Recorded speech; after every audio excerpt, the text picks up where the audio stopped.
यहूदी लोग हजारों वर्षों से हर सुबह और शाम इन जाने पहचाने शब्दों से प्रार्थना करते आ रहे हैं और इनके द्वारा वे परमेश्वर के प्रति अपनी भक्ति को प्रकट करते हैं। इन्हें शेमा कहते हैं।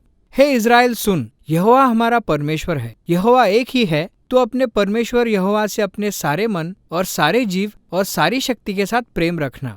हम यहाँ दूसरे प्रमुख शब्द यहोवा को देखेंगे, जिसे बड़े अक्षरों में लिखा गया है। यह इज़राइल के परमेश्वर का व्यक्तिगत नाम है। इस नाम का अर्थ हमें सबसे पहले मूसा और जलती हुई झाड़ी की घटना से पता चलता है, जो निर्गमन की पुस्तक के 3 अध्याय में दी गई है। परमेश्वर मूसा के सामने प्रकट हुआ और उसे आदेश दिया कि वह इजरायलियों को दासत्व से मुक्त करे। मूसा सोचने लगा, अगर लोग मुझसे उस परमेश्वर का नाम पूछेंगे जिसने मुझे भेजा है तो मैं क्या कहूँगा? तो परमेश्वर ने कहा, कहना एहयह ने मुझे तुम्हारे पास भेजा है। इब्रानी भाषा में एहयह शब्द का अर्थ है मैं हूँ। दूसरे शब्दों में परमेश्वर के नाम का अर्थ है वह जो है और जो बना रहेगा।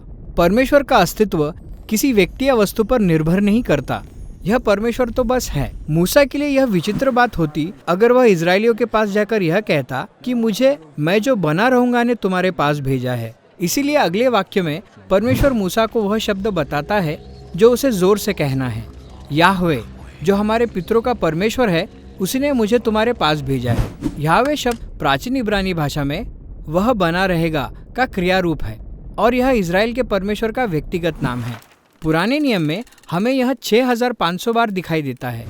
शताब्दियों तक इजरायली इस ईश्वरीय नाम को उसके पवित्र स्वभाव के कारण आदर देना चाहते थे। इसलिए इब्रानी बाइबल को जोर से पढ़ते समय जब भी वे इस नाम पर आते थे तो वे याहवे शब्द को नहीं पढ़ते थे, बल्कि इस स्थान पर वे इब्रानी भाषा में प्रभु के लिए प्रयोग किए जाने वाला शब्द अडोनाई का उच्चारण करते थे। यह चलन शताब्दियों तक जारी रहा। इसीलिए बाद में जब लोग अंग्रेजी भाषा में बाइबल का अनुवाद करने लगे तो उन्होंने भी इस चलन को अपना लिया। इस ईश्वरीय नाम के अक्षरों को लिखने के बजाय उन्होंने इसका अनुवाद बड़े अक्षरों में लॉर्ड किया। अच्छा, तो अब तुम्हें समझ आया? बढ़िया, क्योंकि अभी और भी है। प्राचीन यहूदी लेखक नहीं चाहते थे कि जब इब्रानी भाषा में बाइबल पढ़ी जाए तो गलती से भी कोई इस नाम को बोले। इसलिए उन्होंने दिखाई देने वाली एक ऐसी युक्ति तैयार की जिससे आपको याद रहे कि आपको इसके लिए केवल अडोनाई ही बोलना है।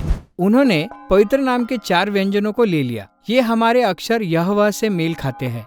फिर उन्होंने अडोनाई शब्द के 3 स्वरों को ले लिया और इन्हें मिलाकर एक बनावटी मिश्रित शब्द तैयार किया जिसका उच्चारण यहोवा था। पर किसी भी इजरायली ने कभी यहोवा नहीं कहा था। यह शब्द सिर्फ प्रकट स्मारक के रूप में था, यह याद दिलाने के लिए कि उन्हें केवल अडोनाई ही कहना है। अब तो बात और भी रोचक होती जाएगी। बहुत बाद में जब मसीह लेखक आए तो उन्हें पता नहीं था कि यहोवा एक बनाया गया शब्द है। इसलिए वे इस शब्द का उच्चारण जोर से करने लगे और इसके अक्षरों को भी लिखने लगे।